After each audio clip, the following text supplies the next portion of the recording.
You wake up one day and you don't recognize your own life.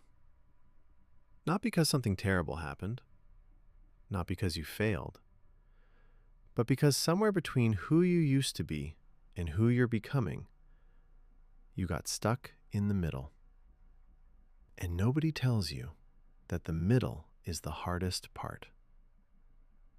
If that hits close, stay with me, because what I'm about to share might be the most important thing you hear this year. We live in a culture that celebrates arrivals, the promotion, the relationship, the body transformation, the I made it moment. But nobody talks about the in-between, that foggy, uncomfortable, sometimes terrifying space where you're no longer who you were, but you haven't become who you're meant to be yet. Psychologists call it a transitional period, but honestly, it just feels like being lost. You're not broken. You're not behind. You're not failing. You're between versions of yourself. And that is one of the bravest places a human being can be. Here's what's actually happening in your brain during a life transition. Your identity, the story you tell about who you are, is built from patterns, habits, relationships, roles, routines. When any of those collapse or change, your nervous system reads it as a threat. It's not weakness, it's biology.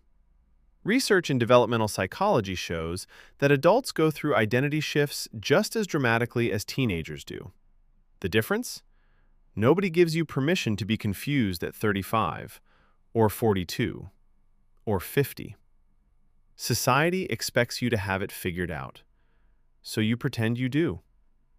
And the pretending makes the pain worse. The transition isn't the problem, the resistance to it is. Anthropologist William Bridges spent decades studying life transitions, and he found something remarkable. Every major change, whether you chose it or not, follows three phases. First, the ending. Something has to die before something new can live. A version of you has to be released. The grief is real. Honor it.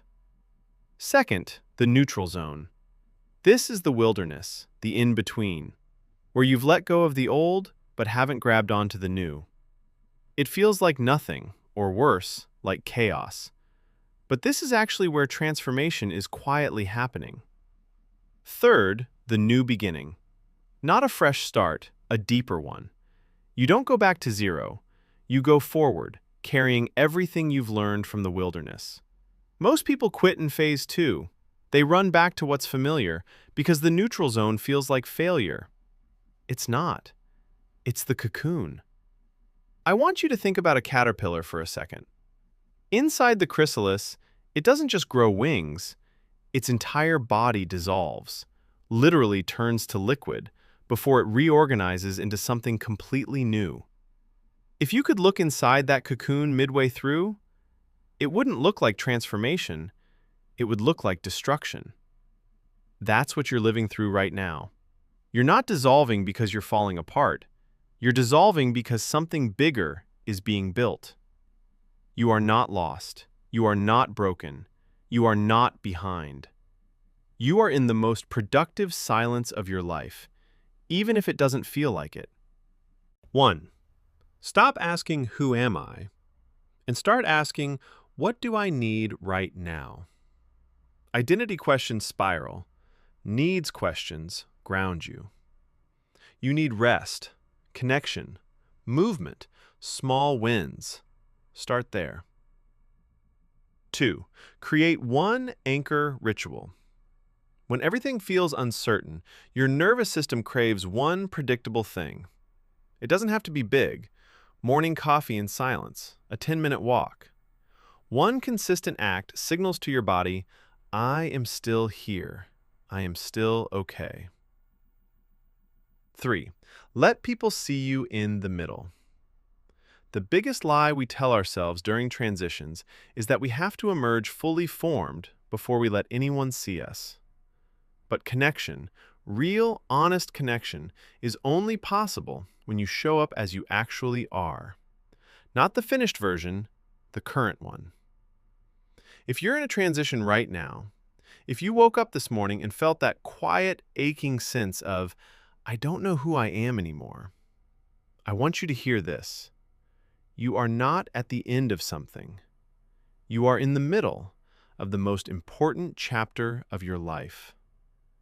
The discomfort you feel isn't a sign that you're doing it wrong. It's a sign that you're doing it at all. The version of you on the other side of this, they are so grateful you didn't quit today. If this resonated, share it with someone who needs it right now. Subscribe if you want more of this, and drop a comment below. What version of yourself are you becoming? I'll be reading every single one.